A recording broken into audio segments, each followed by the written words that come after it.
Dua polisi pejabat Polsek Baito dicopot terkait kasus guru Supriyani. Dua personel kepolisian di Polsek Baito, Ibda Muhammad Idris dan Aibda Amiruddin, dicopot dari jabatannya setelah terlibat dalam kasus permintaan uang terkait penanganan guru honorer, Supriyani. Pencopotan ini berdasarkan surat perintah dari Polres Konawe Selatan, Polda Sulawesi Tenggara. Surat telegram yang beredar pada Senin, tanggal 11 November tahun 2024, menyatakan bahwa Ibda Muhammad Idris dimutasi menjadi perwira utama Pama Bagian SDM Polres Konawe Selatan. Posisi Kapolsek Baito kini dijabat oleh Ibda Komang Budayana, yang sebelumnya menjabat sebagai Kasikum Polres Konsel. Sementara itu, Aibda Amiruddin digantikan oleh Aibtu Indrianto, yang sebelumnya menjabat sebagai KSPKT 3 Polsek Palangga. Kapolres Konawe Selatan, AKBP Febri Sam, mengonfirmasi pencopotan ini. Ia sudah diganti dan ditarik ke Polres, ujarnya saat ditemui di Andulo. Febri menjelaskan bahwa pencopotan ini dilakukan untuk menenangkan situasi di masyarakat terkait keterlibatan kedua personel dalam kasus Supriyani. Dugaan pelanggaran etik terkait dengan dugaan pelanggaran etik, Kabid Propam Polda Sultra, Kombes Pol Moh Soleh, menyatakan bahwa pencopotan belum berarti adanya pembuktian pelanggaran etik. Belum, katanya saat ditanya mengenai status pemeriksaan lanjutan. Sebelumnya, Ibda Muhammad Idris dan Aibda Amiruddin telah menjalani pemeriksaan di Propam Polda karena terindikasi meminta uang sebesar 2 juta rupiah agar tidak menahan Supriyani.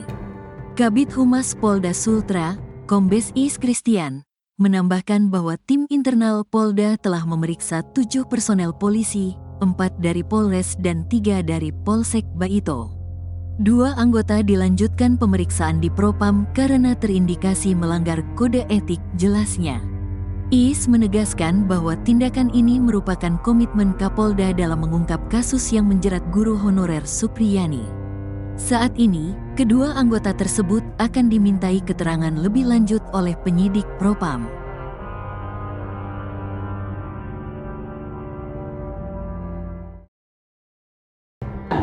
Menuntut terdakwa Supriyani SPD binti Sudiharjo lepas dari segala tuntutan hukum.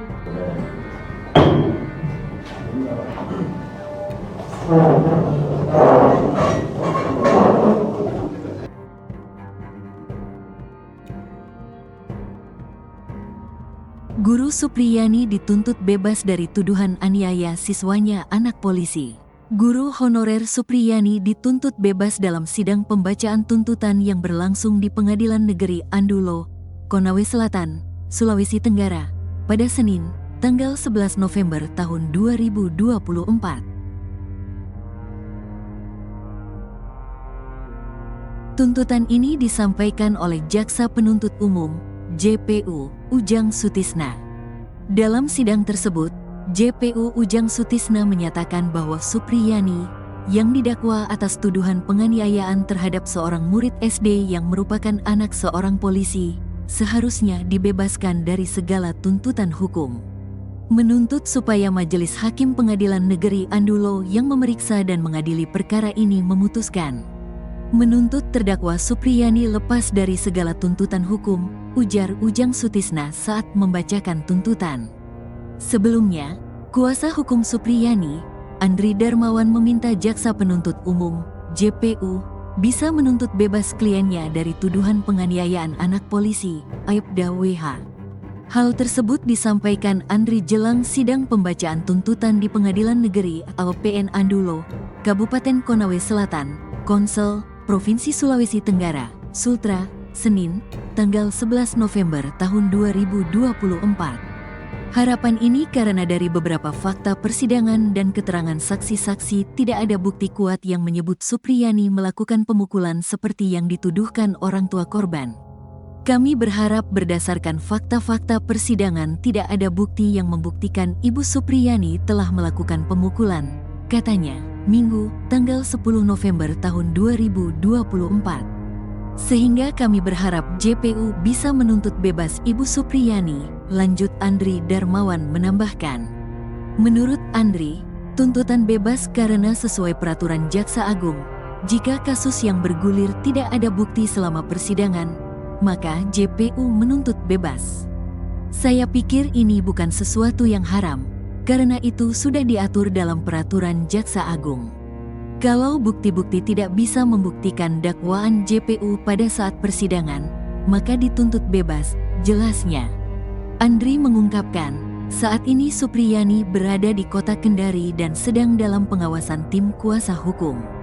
Karena memang kemarin ada banyak pihak-pihak yang mencoba menggiring-giring mau bertemu dengan Supriyani, ujar Andri.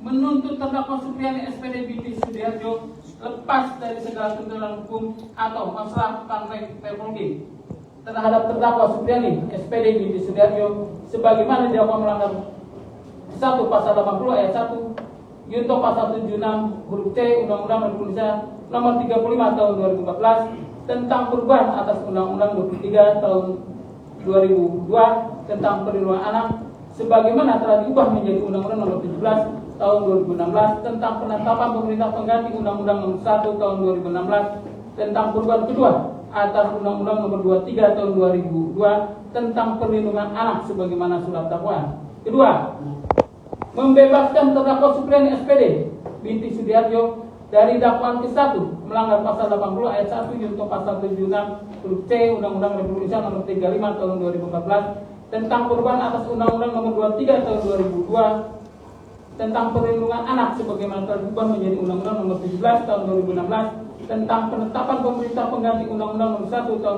2016 tentang perubahan kedua atas Undang-Undang nomor 23 tahun 2002 tentang perlindungan anak. Ketiga, menetapkan barang bukti berupa 1 pasang baju seragam SD dengan baju lengan pendek motif batik dan celana panjang di warna merah dikembalikan kepada saksi Nur Fitriana. 1 buah sapu ijuk merek Kidosi Star warna hijau dikembalikan kepada saksi Sanal SPD. Keempat, biaya perkara sebesar Rp5.000 dibebankan kepada negara. Demikian tuntutan pidana ini kami bacakan dan diserahkan dalam persidangan terbuka untuk umum pada hari ini Senin tanggal 11 November 2024 ditandatangani oleh penuntut umum Ujang Sutisna, Bustani Arifin, Nur Galifah Harina di Andolo 11 November 2024. Terima kasih.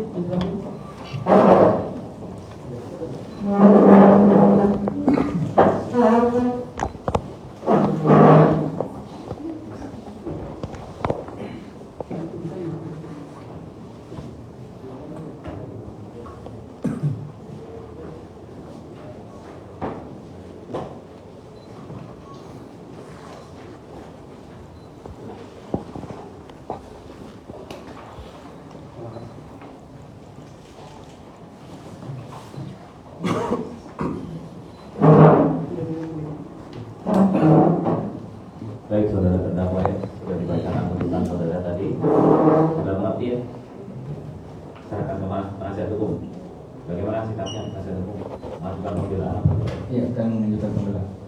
Butuh berapa hari? Kamis. Kamis. Bisa. Kita tunda dari Kamis ya untuk pembelaan dari penasihat hukum. Sidang kita tunda sampai hari Kamis tanggal 14 November 2024 dengan agenda pembelaan dari penasihat hukum terdakwa. Sidang ditunda dan ditutup.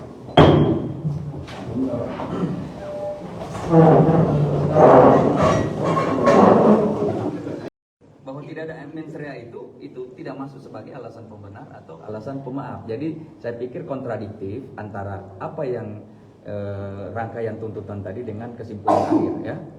Kesimpulan akhir. Jadi saya pikir jaksa kebingungan memformulasikan ini ya. Dia menyatakan ada perbuatan tapi tidak ada mens rea. Bagaimana itu? Itu yang kami juga masih kurang bingung. Terus masih kurang bingung ya, masih bingung sekali. Kemudian kedua, bahwa kalau itu dikatakan bahwa itu yang menghilangkan misalnya pidananya, itu akan kita pertanyakan itu masuk alasan pembenar atau pemaaf, karena ketiadaan mens rea itu bukan masuk sebagai alasan pembenar atau pemaaf ya.